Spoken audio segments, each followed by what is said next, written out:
In the 1980s, it was quite common for photographers and publishers to get economic support to produce books for people with reading difficulties. Sometimes these books were pure books of photographs, and sometimes they were images accompanied by uncomplicated text. SPÅR was such a book. And when working with it, I had my first contact with Inger Fredriksson. Inger Fredriksson was chief editor or boss there at Centrum för lätt, läst, who were producing these books, or at least funding them. And she was enthusiastic about photography books altogether. Yngve Baum and Jensen had books published because of this, among others. SPÅR, which means track or trace, had a text from Sören Sommelius included in it. I got to know Sören while I worked at the photographic magazine Aktuell Fotografi way back in 1976.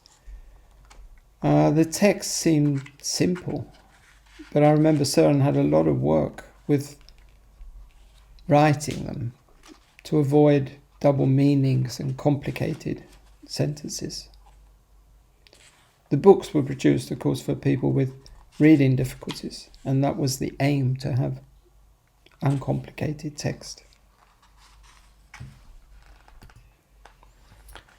The title SPÅR, as I said earlier, means track or trace. Reference TRACE SKÅNE, the book from 2015 that I made. The images are mostly from Sweden, although there are a few from other countries. They reflect my interest in how humans change the land, what they place on the soil of the earth, what we are doing to the areas we live and work in. It's often not so pretty, and I remember when I was working with the EcoDoc 90 project, that some museum folks at a seminar thought that what I was doing, photographing the outer urban areas of Helsingborg, where the country meets the town, where the industrial areas are growing up. They commented the images briefly as boring.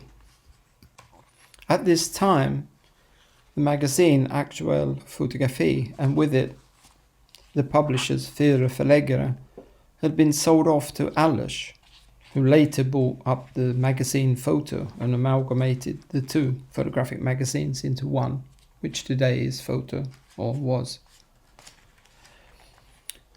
So my book SPÅR ended up in storage and wasn't marketed. I later bought the books cheaply and sold them off cheaply. The organization Centrum för lätt, läst, Center for Easy Readers, got tired of publishers who were doing this, who'd received funding for books that were never promoted or marketed. So they started their own publishing house, which was called LL-Förlaget.